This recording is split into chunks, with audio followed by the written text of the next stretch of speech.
नमस्कार दोस्तों, आपका स्वागत है आपके अपने यूट्यूब चैनल स्मार्ट स्टडी में। दोस्तों, आरआरबी ग्रुप डी का एग्जाम चल रहा है और उसमें करंट अफेयर के 20 पर पूछे जा रहे हैं। जस्ट करंट अफेयर के 20 पर पूछे जा रहे हैं, मतलब कि 2-3 से 4 महीने के बीच के करंट अफेयर पूछी जा रही है। तो आज है 1 दिसंबर 2025। आज हम इस क्लास में आपको 20 प्रश्न कराएंगे करंट अफेयर के। ये 20 प्रश्न वे प्रश्न हैं जो सीधे एग्जाम में आ सकते हैं। तो आप लोग इन 20 प्रश्नों को तैयार कर लेना और एग्जाम देने जाना, आपका अच्छा एग्जाम हो जाएगा करंट अफेयर में। ठीक है? क्योंकि इससे पहले जो हमने करंट अफेयर की क्लास ली थी, उन क्लासों से एग्जाम में बहुत ज़्यादा क्वेश्चन पूछे गए हैं, सेम टू सेम क्वेश्चन आ गए हैं। ठीक है? तो आगे की शिफ्टों के लिए ये क्लास हम बना रहे हैं आज। आप लोग इसको पूरे अंत तक जरूर देखना। जिन बच्चों का आज एग्जाम है, वो लोग टेलीग्राम चैनल ज्वाइन करके क्वेश्चन भेज देना, ताकि आगे के आने वाले बच्चों का जिनका एग्जाम है, उनके लिए वीडियो बनाई जा सके और उनकी हेल्प की जा सके। ठीक है? तो आप लोग क्वेश्चन जरूर भेजना। टेलीग्राम की लिंक जो है वो चैनल के डिस्क्रिप्शन में और कमेंट बॉक्स में पेस्ट कर दी जाएगी। वहाँ से आप लोग क्लिक करके ज्वाइन कर लेना। ठीक है? और जो लोग स्मार्ट स्टडी यूट्यूब चैनल पर नए हैं और चैनल को अभी तक सब्सक्राइब नहीं किया है, वो लोग चैनल को सब्सक्राइब कर लें और बेल आइकन को प्रेस कर लें, ताकि आने वाली वीडियो का नोटिफिकेशन सबसे पहले उनको मिल सके। आज की क्लास को हम स्टार्ट करते हैं और पहला क्वेश्चन आ रहा है स्क्रीन पर। 56वां भारतीय अंतर्राष्ट्रीय फिल्म महोत्सव IFFI कहाँ संपन्न हुआ? 56वां भारतीय अंतर्राष्ट्रीय फिल्म महोत्सव IFFI जो है वो गोवा में संपन्न हुआ। ठीक है? फिल्म से हर शिफ्ट में एक क्वेश्चन पूछा जा रहा है, तो याद रखना। अब हम इससे फैक्ट देख लेते हैं, आगे कैसे और क्वेश्चन बन सकते हैं। तो इससे और क्वेश्चन बन सकते हैं, जैसे कि पूछ ले कि IFFI भारत का सबसे बड़ा अंतर्राष्ट्रीय फिल्म महोत्सव है, और पूछ ले इसका समापन कहाँ हुआ था, तो आपको बताना है कि doctor Shyam Prasad Mukherjee indoor stadium में हुआ था। अब मुझे इसकी शुरुआत कब से हुई थी, तो आपको बताना है कि 1952 से इसका आयोजन शुरू हुआ था। ठीक है? और इस इसमें विश्व भर में फिल्मों का प्रदर्शन किया जाता है। ठीक है? और गोवा 2004 में से IFFI की स्थायी मेजबानी कर रहा है। ठीक है? पूछा जाए कि गोवा कब से मेजबानी कर रहा था, आपको बताना 2004 से या स्थायी मेजबानी कर रहा है। ठीक है? अगला क्वेश्चन पूछा गया मतलब है, एशिया पावर इंडेक्स 2025 में भारत की रैंक क्या दर्ज की गई? एशिया पावर इंडेक्स 2025 में भारत की रैंक क्या दर्ज की गई? फर्स्ट, सेकेंड, थर्ड या फिर फोर्थ? तो एशिया पावर इंडेक्स 2025 में भारत की रैंक जो है वो थर्ड, मतलब तीसरी दर्ज की गई है। ठीक है? तो Asia power index Loewi institute द्वारा जारी किया जाता है। ठीक है? यह सैन्य शक्ति, आर्थिक क्षमता, कूटनीति प्रभाव और भविष्य की क्षमता पर आधारित होती है। ठीक है? भारत ने रणनीति प्रभाव और रक्षा क्षमता के कारण थर्ड स्थान बरकरार रखा। ठीक है? भारत ने तीसरा स्थान क्यों बरकरार रखा? क्योंकि भारत की राजनीतिक प्रभाव जो है, रणनीतिक प्रभाव, रक्षा की क्षमता के कारण यह तीसरे स्थान पर बना रहा। शीर्ष 2 स्थान अमेरिका और चीन को प्राप्त हुए। ठीक है? शीर्ष 2 स्थान जो मिले हैं, वो अमेरिका और चीन को मिला है। पूछ लिया जाए कि पहला स्थान किसका था, तो आपको बताना है अमेरिका को। दूसरा स्थान किसका बताना है चीन को। ठीक है? या फिर संयुक्त रूप से फर्स्ट, सेकंड या फिर शीर्ष 2 स्थानों पर अमेरिका और चीन रहा। ठीक है? भारत ने कूटनीतिक प्रभाव के मामले में उच्च स्कोर प्रदान किया। ठीक है? भारत ने कूटनीति के कारण एक उच्च स्कोर प्राप्त किया है। अगला क्वेश्चन ये है कि 2026 पुरुष टी20 विश्व कप के लिए खेल सभी क्वेश्चन करंट पूछा जा रहा है, इसलिए ये क्वेश्चन लिया गया है। आप लोग क्वेश्चन तैयार करना है, इंपॉर्टेंट क्वेश्चन सारे हैं। ठीक है? 2026 पुरुष टी20 विश्व कप के लिए आधिकारिक एम्बेसडर किसे नामित किया गया? तो जो है नामित किया गया है वो रोहित शर्मा को, ऑप्शन नंबर बी है रोहित शर्मा को। ठीक है? आईसीसी ने रोहित शर्मा को टूर्नामेंट प्रमोशन के लिए चुना। वे सबसे सफल टी20 कप्तानों में गिने जाते हैं। टी20 विश्व कप 2026 भारत श्रीलंका की संयुक्त मेजबानी में होगा।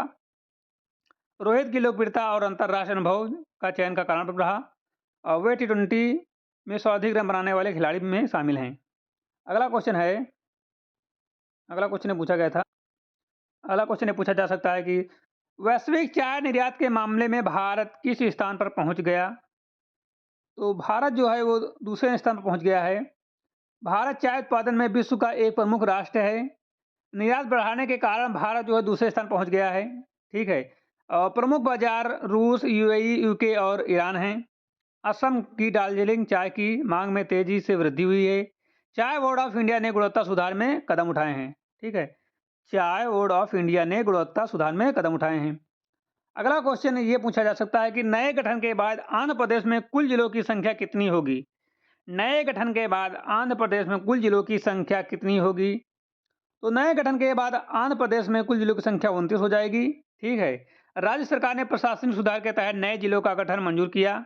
3 नए जिलों को जोड़कर कुल 29 संख्या हो जाएगी।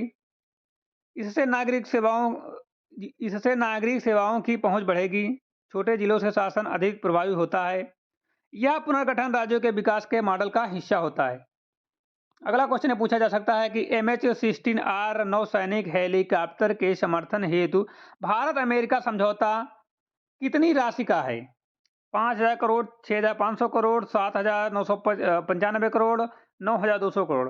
तो MH-60R नौसैनिक हेलीकॉप्टर के समर्थन हेतु भारत और अमेरिका का समझौता जो है वो 7,995 करोड़ है। 7,995 करोड़ है। इसके फैक्ट देख लेते हैं। MH-60R हेलीकॉप्टर विश्व के सबसे आधुनिक मल्टी रोल हेलीकॉप्टर हैं। ठीक है। यह सौदा, लॉजिस्टिक सपोर्ट और स्पेयर पार्ट हेतु किया गया। इसका उद्देश्य नौसैनिक युद्ध क्षमता को बढ़ाना है। इस हेलीकॉप्टर को रोमियो भी कहा जाता है। यह पनडुब्बी रोधी ठीक है, यह पनडुब्बी रोधी एंटी सबमरीन मिशनों में उपयोग किया जाता है। ठीक है, एंटी सबमरीन में उपयोग किया जाता है। अगला क्वेश्चन है जो पूछा जा सकता है कि 3 दिवसीय GDP या IGP सम्मेलन का उद्घाटन किसने किया? ऑप्शन है PM मोदी, अमित शाह, राजनाथ सिंह या फिर अजीत डोवल। तो इसका सही जवाब है अमित शाह ने किया है। ठीक है। यह सम्मेलन आंतरिक सुरक्षा मुद्दों पर चर्चा के लिए आयोजित किया जाता है। गृह मंत्री अमित शाह ने इसका उद्घाटन किया है। इसमें देश भर के शीर्ष पुलिस अधिकारी भाग लेते हैं। साइबर सुरक्षा, सीमा प्रबंधन और आतंकवाद पर चर्चा होती है। सम्मेलन का आयोजन IB द्वारा किया जाता है। तो करेक्ट आंसर जो है option number B is correct है, अमित शाह। ठीक है। अगला क्वेश्चन ये पूछा जा सकता है कि रूस के राष्ट्रपति पुतिन भारत रूस वार्षिक शिखर सम्मेलन के लिए कब आएंगे? 1 दिसंबर, 2 दिसंबर को आएंगे, 2 से 3 दिसंबर के बीच आएंगे, या 4-5 दिसंबर को आएंगे, या 6-7 दिसंबर को आएंगे? तो रूस के राष्ट्रपति पुतिन भारत रूस के वार्षिक शिखर सम्मेलन के लिए 4 से 5 दिसंबर के बीच भारत आएंगे। ठीक है। यह भारत रूस का 23वां वार्षिक शिखर सम्मेलन है। दोनों देश सामरिक साझेदारी के प्रमुख भागीदार हैं। रक्षा, ऊर्जा और आंतरिक सहयोग प्रमुख एजेंडा रहते हैं। यह बैठक बारी बारी से दोनों देशों में होती है। पिछली बार कई प्रमुख रक्षा समझौते हुए थे। अगला क्वेश्चन जो है पूछा जा सकता है कि वित्तीय वर्ष 2025-26 की दूसरी तिमाही में भारत की GDP वृद्धि दर कितनी रही? तो वित्तीय वर्ष 2025-26 के दौरान भारत की दूसरी तिमाही वृद्धि दर जो रही है वो रही है 8.2%। इसका फैक्ट देख लेते हैं। इसके फैक्ट जो हैं कि GDP ग्रोथ में 8.2% रही। यह वैश्विक अर्थव्यवस्था की तुलना में काफ़ी मजबूत है। निजी उपभोग में बढ़ोतरी का मुख्य कारण रही। पूंजी निवेश में उल्लेखनीय वृद्धि दर्ज हुई। सेवा क्षेत्र विशेषकर IT और वित्तीय सेवाओं ने वृद्धि का योगदान दिया। ये सारे इसके फैक्ट हैं। अगला क्वेश्चन ये पूछा जा सकता है कि असम भूमि जोत सीमा निर्माण संशोधन विधेयक 2025 किस विधानसभा में पारित किया गया?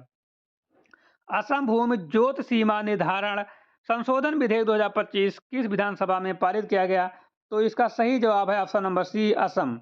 इसके फैक्ट देख लेते हैं कि बिल भूमि उपयोग सुधारों से संबंधित है। इसका उद्देश्य भूमि विवादों को कम करना है।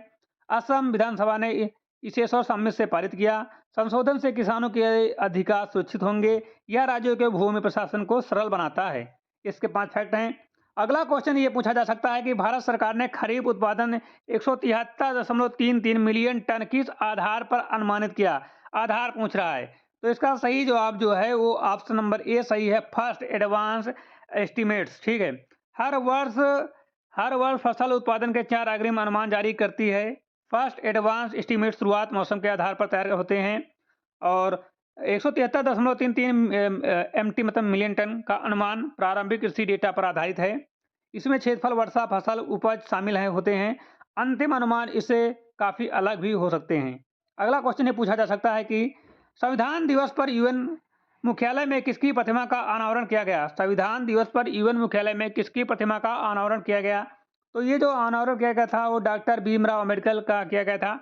यह कार्यक्रम 26 नवंबर संविधान दिवस पर आयोजित हुआ। करंट का क्वेश्चन है। ठीक, आगे किस में पूछा जा सकता है। हालांकि मतलब लास्ट के एग्जाम में जो जनवरी के आसपास होंगे एग्जाम उनमें पूछा जा सकता है या फिर 15 दिसंबर के बाद वालों में। ठीक है। अगला क्वेश्चन मतलब इसके फैक्ट हैं कि डॉक्टर अम्बेडकर भारतीय संविधान के प्रमुख निर्माता हैं। यूएन मुख्यालय में उनकी प्रतिमा लगना वैश्विक सम्मान का प्रतीक है या भारत के लोकतांत्रिक मूल्यों के प्रति सम्मान दर्शाता है। कई देशों के राजनीतिक इस कार्यक्रम में उपस्थित रहे। अगला फैक्ट ये है कि चक्रवात तितवा भारत के किस तट की ओर बढ़ रहा है। तो ये जो बढ़ रहा है ये ईस्ट कोस्ट की ओर बढ़ रहा है। चक्रवात तितवा बंगाल की खाड़ी से बना है। इसका मार्ग भारत के पूर्वी तट की ओर था। उड़ीसा और आंध्र प्रदेश में अलर्ट जारी किया गया है। आईएमडी ने भारी वर्षा की चेतावनी दी है। तटीय क्षेत्रों में बचाव दल तैनात किए गए। अगला क्वेश्चन ये पूछा जा सकता है कि 44वें IITF 2025 का समापन किस कार्यक्रम में हुआ। तो 44वें IITF 2025 का समापन जो है वो अवार्ड सेरेमनी से हुआ। IITF का आयोजन प्रगति मैदान नई दिल्ली में होता है। यह भारत का सबसे बड़ा व्यापार मेला है। समापन का सर्वश्रेष्ठ राज्यों व स्टॉल को पुरस्कार दिए जाते हैं। मेला MSMEs और स्मार्ट स्टार्टअप के लिए मंच प्रदान करता है। कई देशों ने इसमें भागीदारी की। अगला क्वेश्चन पूछा जा सकता है कि सुप्रीम कोर्ट ने किस विषय पर कड़े कानून बनाने की सलाह दी है। तो सुप्रीम कोर्ट ने जो है ऑप्शन नंबर बी सही है। सुप्रीम कोर्ट ने remark against person with disabilities पर जो है नियमावली बनाया है। अदालत ने दिव्यांगों पर आपत्तिजनक टिप्पणियों पर चिंता व्यक्त की है। ऐसे मामले में कठोर कार्रवाई की आवश्यकता बताई है। समानता और सम्मान संविधान का मौलिक तत्व है। कोर्ट ने केंद्र को कानूनी संरचना मजबूत करने को कहा है। यह सामाजिक संवेदनशीलता बढ़ाने का कदम है। अगला क्वेश्चन ये पूछा जा सकता है कि सी डॉट और IIT रुड़की ने किस उद्देश्य से MOU साइन किया। तो इसका सही जवाब ऑप्शन नंबर बी है, सेंट्रल ऑफ एक्सीलेंस। इसके फैक्ट जो हैं MOU उत्पन्न दूरसंचार अनुसंधान MOU उन्नत दूरसंचार अनुसंसाधन हेतु किया गया है और नवाचार व तकनीक विकास को बढ़ावा देंगे। 5G 6G तकनीक अनुसंसाधन के प्रमुख क्षेत्र हैं। IIT रुड़की की शोध क्षमताएं इसमें मदद करेंगी।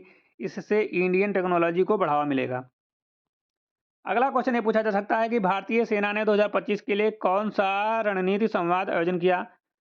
तो ये जो भारतीय सेना 2025 के कौन से रणनीतिक संवाद ने आयोजन किया, तो ये चाणक्य डिफेंस डायलॉग, ठीक है। यह रणनीति सुरक्षा आधारित उच्च स्तरीय मंच है। इसमें सैन्य विशेषज्ञ और रणनीति विश्लेषक शामिल हुए। सीमा सुरक्षा, साइबर युद्ध और उभरते खतरे का प्रमुख विषय थे। इसका मुख्य उद्देश्य भारतीय सेना द्वारा किया जाता है। यह भारत की रक्षा कूट का महत्वपूर्ण हिस्सा है।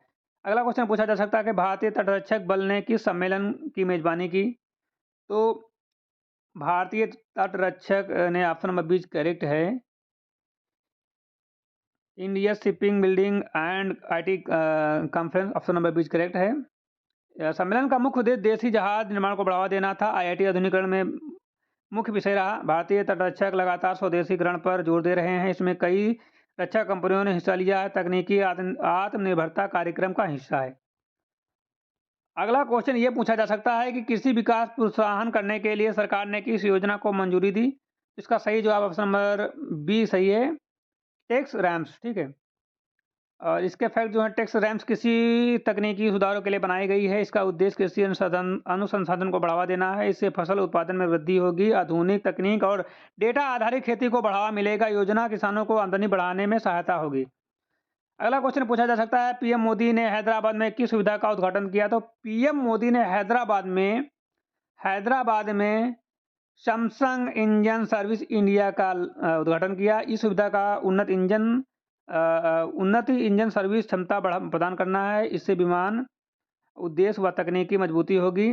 यह विदेश कंपनियों के निवेश का उदाहरण है। हैदराबाद भारत उभरता तकनीकी केंद्र है। सुविधा कौशल विकास और रोजगार सृजन में योगदान देगा।